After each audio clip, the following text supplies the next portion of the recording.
যারা ইঞ্জিনিয়ারিংয়ে যেতে চাইছো না, মেডিকেলেও যেতে চাইছো না, তাদের জন্য যে সেক্টরটা আছে সেটা হচ্ছে ম্যানেজমেন্ট সেক্টর। ম্যানেজমেন্ট সেক্টরে কি কি কোর্সেস করা যায়? ম্যানেজমেন্ট সেক্টরে বিবিএ, বিসিএ, বিবিএ এর মধ্যে বেশ কিছু ভাগ আছে। বিবিএ এর মধ্যে মেনলি দুটো বা তিনটে ক্যাটাগরি মেন হচ্ছে। একটা হচ্ছে বিবিএ হসপিটাল ম্যানেজমেন্ট, একটা হচ্ছে হসপিটালিটি, একটা হচ্ছে হোটেল ম্যানেজমেন্ট, একটা হচ্ছে বিজনেসের উপর। তাহলে মেন তিনটে ক্যাটাগরি, একটা হসপিটাল, একটা হোটেল আর একটা বিজনেস। তিনটে আলাদা আলাদা ক্যাটাগরি।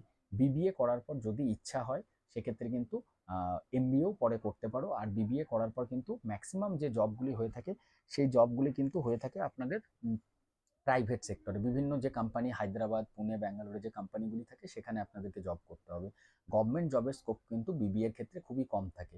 আর একটা ইম্পর্টেন্ট মানে একটু মজাদার কোর্স আছে, সেটা হচ্ছে কম্পিউটার রিলেটেড বিসিএ। এর পুরো নাম হচ্ছে ব্যাচেলার অফ কম্পিউটার অ্যাপ্লিকেশন।